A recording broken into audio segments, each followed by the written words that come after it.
तो जो बात मैं आप लोगों को समझाना चाहता हूं कि आजादी के बाद में, आजादी मिलने के बाद में पहला काम, हिंदू बनाने के लिए पहला काम जाति आधारित गिनती बंद किया। फिर उसके बाद में उन्होंने आजाद भारत में सबसे पहले फसादात शुरू किए। और जब फसाद होता है, सारे देश भर में कहीं पर भी फसाद होता है, जब भी फसाद होता है उसमें दो बातें बहुत महत्वपूर्ण होती है। नंबर एक, फसाद, अगर फसाद चल रहा है तो फसाद 8 दिन चल रहा, 10 दिन चल रहा, 15 दिन चल रहा है, या महीना चल रहा है, या 6 महीना चल रहा है, 6 महीने का रिकॉर्ड है, कर्फ्यू का रिकॉर्ड है, तो फसाद के वातावरण में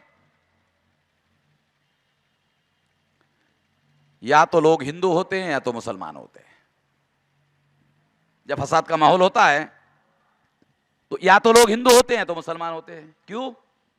क्योंकि जैसे ही आदमी घर के बाहर जाता है तो जो फसाद करने वाले लोग होते हैं उनका लोगों को डर लगता है कि अगर हम मुसलमान दिखाई दिए तो हमको मार देंगे, इसलिए एससी एसटी ओबीसी के लोग, कौन हो?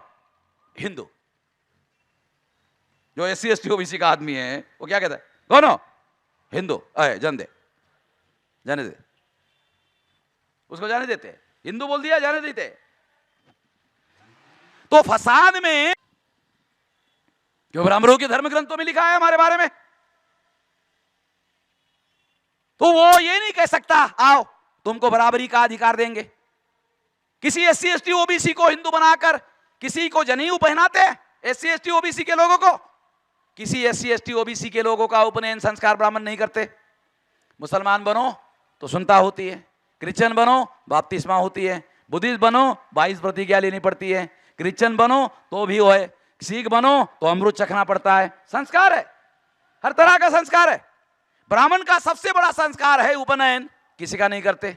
किसी एससी का उपनयन संस्कार नहीं, किसी एसटी का उपनयन संस्कार नहीं, किसी ओबीसी का उपनयन संस्कार नहीं। अगर किसी एससी एसटी ओबीसी का उपनयन संस्कार ब्राह्मणों ने किया तो करने का मतलब यह है, जैसे मैं उदाहरण बताता हूं हमेशा, जैसे कभी कभी कोई एससी एसटी ओबीसी का आदमी जब अधिकारी हो जाता है, अधिकारी होने के बाद में वो भारत का कुत्ता खरीद कर रखने के बजाय वो अल्सेशन कुत्ता खरीदता है। अल्सेशन कुत्ता खरीदने के बाद में उस कुत्ते के गले में पट्टा डालता है और पट्टा डालकर लंबी रस्सी लेता है और रस्सी का एक सिरा अपने हाथ में पकड़ता है और सवेरे सवेरे मॉर्निंग वॉक करने के लिए निकलता है। हमारा एससी एसटी ओबीसी का अधिकारी, तो जो कुत्ता है वो आगे आगे चलता है, आगे आगे चलता है, उसको पीछे पीछे उसका रस्सी पकड़कर, वो जो हमारा अधिकारी एससी एसटी ओबीसी का पीछे उसकी रस्सी पकड़कर रखता है। तो दूसरे जो देखने वाले लोग हैं एससी एसटी ओबीसी के देखने वाले, वो कुत्ते की तरफ देखते और एक आदमी एससी एसटी ओबीसी का दूसरे आदमी को कहता है, एक कुत्ता देख रहा है उसका है। बोलता क्यों? पट्टा उसका है ना, इसलिए उसका है, उसके गले में जो है ये उसका पट्टा है, इसलिए वो उसका कुत्ता है। तो यदि अगर ब्राह्मण ने आपके गले में जनेऊ डाला, यदि ब्राह्मणों ने जनेऊ डाला, तो जैसे हमारा एससी एसटी ओबीसी का आदमी कुत्ते के गले में पट्टा डालता है, उसी तरह से जनेऊ पट्टे की तरह आपके गले में डाला जाएगा कि ये हिंदू हमारा गुलाम है।